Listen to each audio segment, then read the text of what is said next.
આજે આપણે સબ્જી બનાવવાની છે લીંબુવાળા સિંગ ભજીયાની. એટલે સૌથી પહેલાં આપણે રહી એડ કરી દઈએ.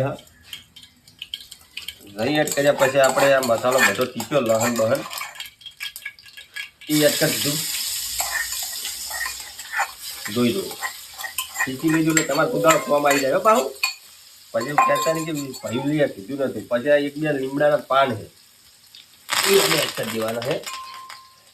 એડ કરી દે એટલે બધું મસ્ત થઈ ગયું ચકાચક. પછી આપણે ડુંગળી એડ કરી દેવાની, બરોબર ને? આ ડુંગળી આ લીંબુ ના બધી એડ કરી દેવાની.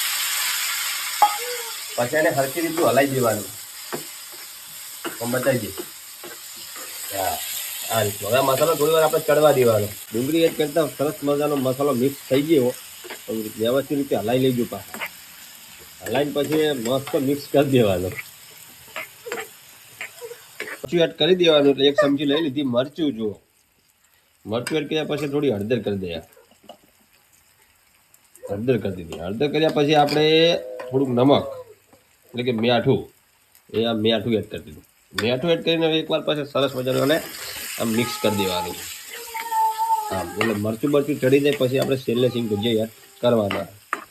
આવી સબ્જી તમે જિંદગીમાં બાપ ઉતરને નહીં ખાતી એવી બનાવવું ટ્રેન્ડિંગ. આપણે સિંગ ભજીયા એડ કરી દઈએ. જુઓ તમે લીંબુ વાળા પા એટલે બનાવો તો લીંબુ વાળા લાવજો તો જ ટેસ્ટ આવશે. ને કે ટેસ્ટ બેસ્ટ કોઈ નહીં આવે.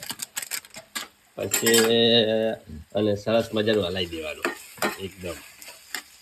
એટલે બનીને હવે તૈયાર થવા આવી છે. જોઈ લો એક નંબર ચકાચૂમ.